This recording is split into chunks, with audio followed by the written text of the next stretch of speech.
Bethany Manctelo here. Welcome to our Millwall fan show with some new voices, but the same focus. Just everything Millwall. Enjoy! Hello everybody and welcome to a sort of special edition of the No One Likes Us Talking's Our Millwall fan show. I'm your host Myles Thornton, and with me I have the No One Likes Us Talking team of, Bryan King's on the panel today and Stan Godwin. Good evening. Not everybody likes them, but they don't care. First of all, Bryan, welcome to the panel rather than a guest. How are you? I'm very well, thank you. And nice to be on the panel. Hello, Stan. How are you, mate? I'm okay, mate. I'm okay, thanks, yeah. Cool. So we wasn't meant to have a show this week because of the evening with Lions legends Byron Webster, Tony Craig and Peter Sweeney that's happening this evening at the Den. But Gary Rowett left Millwall Football Club last night after mutually agreeing to terminate his contract. It's big news because I wasn't expecting it whatsoever. Bryan, we'll come to you first. What do you make of it? Well, as I say, it was the last thing I was expecting this week and certainly last night. But there's obviously more here than what any of us understand, that's for sure. I know there's been problems with Gary and certain supporter elements that have been giving him a hard time, and also his own personal problem about family living in the Birmingham area, himself being in London, not been easy for him. And for me, he's done a decent job, and probably he's realised himself that he may have gone as far as he can. But still, it's a shock, to lose a manager. And he hasn't been a bad manager, that's for sure. Definitely not. Stan, did the news come as a shock to you? Yeah, somewhat it did, because I never knew anything about it last night until about 11 o'clock when there was my phone. I had my phone on charge and I got a bleep. And for some reason, I just looked at it, and it was a message from my mate who happened to be a Charlton fan. And he says to me, "What's your opinion? You're quiet," he said, "considering all what's gone on at Millwall tonight." And I said to him, "Well, what's gone on at Millwall tonight?" I said, "Because I've been downstairs watching the DVD." And because then he come back and said about Rowett has gone, right? So to say I was shocked is an understatement, frankly. Definitely. Well, for me, it was a massive shock because, it certainly wasn't what I was expecting at 8 o'clock on a Wednesday evening. My phone was going crazy and I had people messaging me and I'm thinking, what's going on here? And I've looked and I'm like, oh my God, he's gone. He took over as the boss in October 2019. During that time, he's elevated Millwall's standing within the Championship and led the club to top half finishes in each campaign, regularly challenging for a place in the playoffs along the way. James Berylson, Millwall chairman, said, "We greatly appreciate Gary's efforts throughout his time in charge, and he departs with the best wishes of everybody connected with the club." It's definitely a shock, isn't it? Because as that said there, he's elevated our championship status. He's made us a stable championship club, and we were on the brink of the playoffs last year, weren't we? So. Yeah, definitely. But who do you think, Bryan? We'll start with you. Who do you reckon could come in and sort the ship out really now? Well, it's that's for the board to decide, but there's going to be enough speculation around that. I've already had people saying to me via the telephone that there is, of course, one man who's always wanted the job. He's getting on a little bit now, but it certainly brings some life to the club. It certainly brings some life to the players. And, of course, that name is Neil Warnock. Whether they will go with that, maybe to the end of the season, I don't know. But he's a guy who generates immediate interest, and he gets amongst the players. And I think the supporters would like him. But, again, it's age and Would he be prepared to do it? Would he be prepared to travel down and live in London for 6 or 7 months? But as I say, it's a thing which we never thought was going to happen. I didn't think that Rowett or the club would decide that, as they say, mutually agreed. I'd certainly like to hear more about that mutual agreement, because what brought it on, and how did it actually end? Has there been a financial payment here? You get the normal reports from the club, which say that we're very happy with what he's done, etc., etc. And to be fair, they must be, because I think we finished average, or we're sitting about 9th when you add all the games up, which is middle of the table. And I just feel maybe he thought, can I take this club any further? Can I take these players any further? And it seems that him and the club have decided that a break in the contract should happen, and it's happened.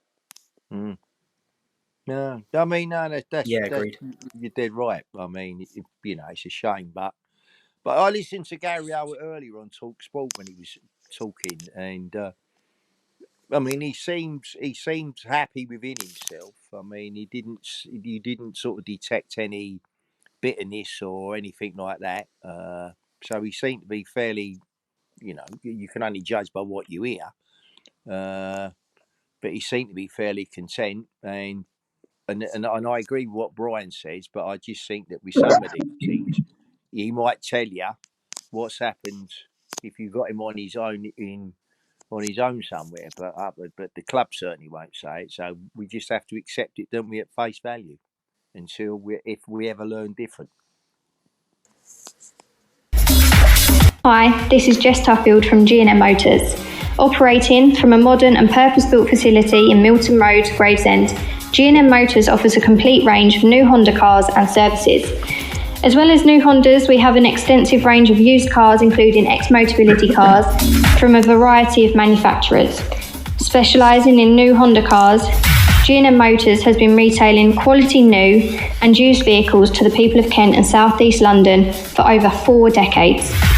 We have been a Honda dealership since 1972 and are the country's longest serving supplier of this renowned marque. Conveniently sited just 2 miles from the A2, 10 miles from the M25 and Dartford Crossing, visitors to our showroom are assured a warm welcome from our experienced and friendly staff. Our facilities include an on-site workshop capable of providing full vehicle servicing and repairs, as well as an extensive parts department offering genuine Honda parts and accessories. The expertise of our skilled mechanics is not limited to just Hondas, but extends to most makes and models of motor vehicles. Whatever your motoring needs, visit us at G&M Motors today. The newly extended hours of our G&M headquarters means that you can contact us from 8 a.m. till 6 p.m. on weekdays and 9 a.m. till 6 p.m. on Saturdays. To contact us, call us today on 01474 365 026. Thank you, Jess. Debbie Julian's here. Don't forget to call Jess on 01474 813562. G&M Motors have been dear friends with the Julians family for over 4 decades now. From my dad Lenny to me, Debbie, lions together. Well, thank you very much to G&M Motors for sponsoring the show. And this is where I welcome Southwark News sports editor John Kelly. John, how are you, mate? Good, how are you? Good, thanks. So, welcome to the show. I don't think you've ever been on, but welcome. First of all, from your point of view as obviously a journalist for Southwark News, what do you make of it?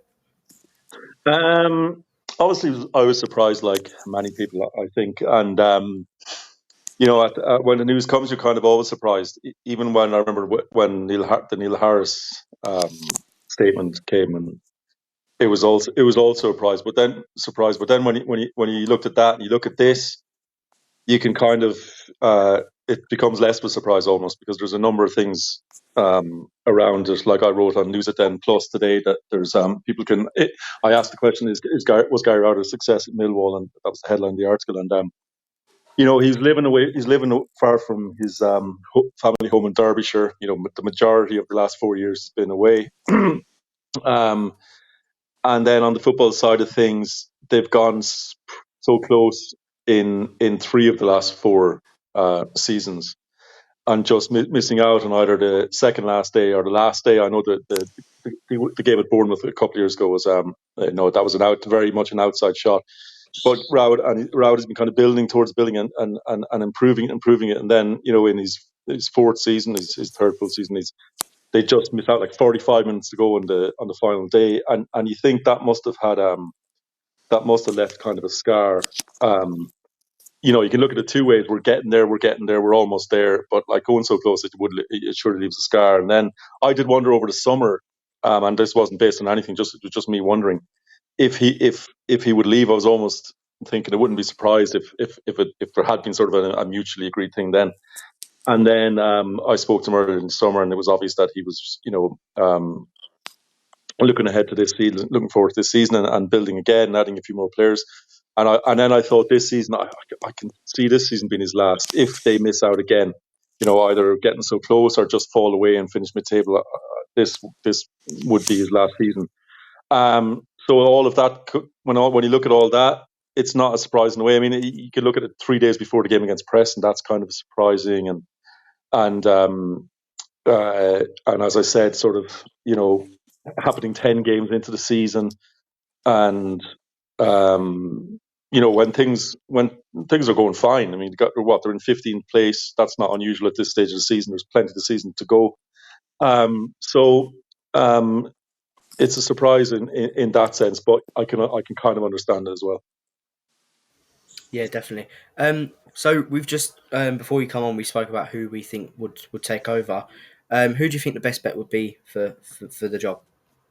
I'd love to see Kevin Muscat. I'd love to see Kevin Muscat get it. And I was actually last week or a couple of weeks ago, I don't know why, sort of coincidentally, I was looking up how his Yokohama Mariners team play. And looks like it's a really interesting style. Of course, he's following Ange Postecoglou. Most football fans would now be aware of Postecoglou and sort of the influence he's already had in England and the type of football he wants to play. And Muscat is following him, and it's kind of a similar brand. I mean, I think there's maybe a misconception that there is a Millwall way to play, yeah, but it's not necessarily kicking the ball into the corners and running after it and getting the crowd up and flying into tackles and all that.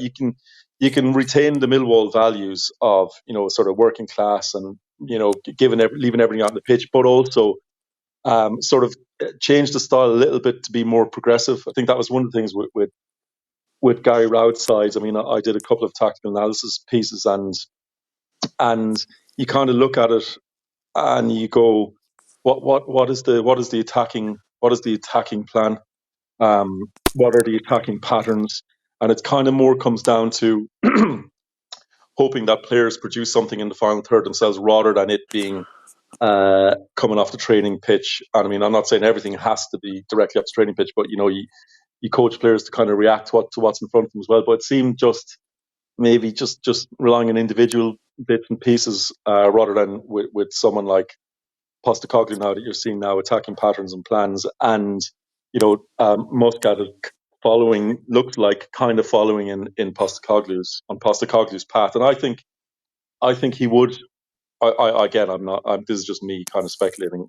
I think Muscat, it would be attractive to Muscat. Steve Morrison was on Sky Sports this morning and said it's an attractive job, and it is because you've got, it's a stable club. You've got really good people running it, knowing what they're doing. They've built, and slowly, because Millwall can't just go and spend 20 million and jump from mid-table up into the top 6 or challenge for automatic.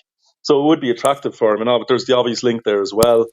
And then for him, I think he's 50 years of age. For him, it's probably time for him to come over to this side of the world, not to disrespect Japanese football, but, let's be honest, that's where managers want to be. And if he wants to establish a reputation in England to then, later on,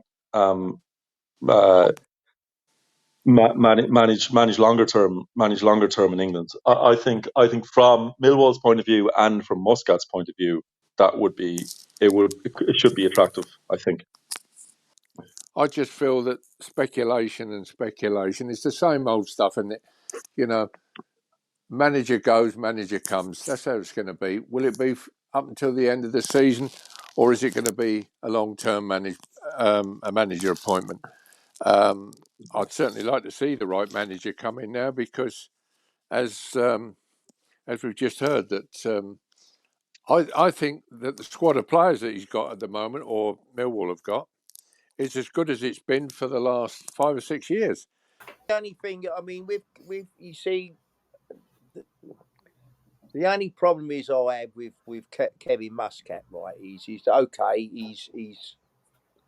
It's all right. He's managing out in Japan, right? Now I don't knock Japan, in fairness to them, because when I watched them in the World Cup, I know it was the World Cup, but clearly you've got a number of Japanese players playing, particularly in Scotland, playing, and from what I've seen of them, they seem to be pretty good players. I mean, whether they're Premiership quality or not, it's another matter. But what I've seen, when I've seen them play, they build their own.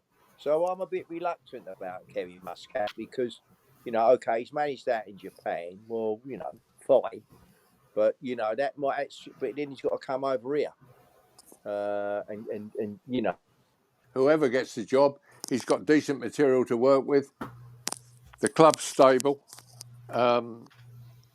The supporter base as it's always been, but let's wait and see what the board come up with. There'll be enough arguments and people saying, oh, he's the right man for the job or the wrong man for the job. But I don't know enough about Kevin Muscat to pass any opinion on him. But we'll watch this space and see what happens. Definitely. John, thank you very much for coming on, mate. No problem. You're welcome, Myles. Cheers. See you, lad. Thanks for coming on. It was very late notice.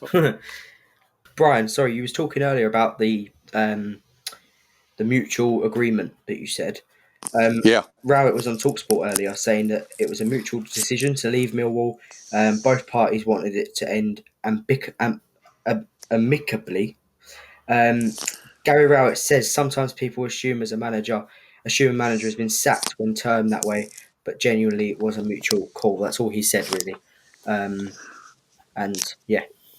Well, I can only reiterate to say that, as our friend from the Southwark News said, that he's been living away from home for 4 years. Why that is, I don't know. Whether it's because for schooling or thing with his children, but to live away 4 years, family living in Derbyshire, you working in London, it's not easy. It's not easy. There's something there that maybe has swayed him. But why couldn't he have said it last Wednesday? Why wait till this Wednesday, 3 days before the league match? I mean, they were off all last week. They had no game at the weekend. He could have just, they could have sorted this out last week, and it could have given the club and the coaching staff and the board a little bit of a heads up. But all seems to have come so quick that they were trying to keep him at the club, or he was saying that it's time for me to quit or leave or whatever. But we can't criticise the manager, because he's done a reasonably good job, and so have the board. But I'd certainly like to know what's actually gone on here. Definitely. Stan, you was just about to say something? Well, yeah, I mean, I agree with what Bryan's saying about, last week and would have been ideally better and one thing and another. I wouldn't argue with that at all. But like all these things, is that, who knows what took place last week? I mean, it might well have been, I don't know, that the chairman may have not have been available for some reason or whatever. Or I mean, who knows? I don't know. And I don't suppose we'll ever know unless somebody sits down and writes it in their autobiography at some point. But, I agree in principle with what Bryan's saying. I've got no argument with that. But as I say, it's not all, it's not always like that, is it? For whatever reason. You Yeah. know, and that's I mean, as I say, I heard Gary Rowett today on Sport, and he sounded happy enough, and he didn't detect any sort of bitterness or nothing like that. Yeah. You know, and I suppose if we ever, I mean, I don't suppose we would, but if we ever heard the chairman's version of it, his version, because as I understand it, he spoke to the chairman.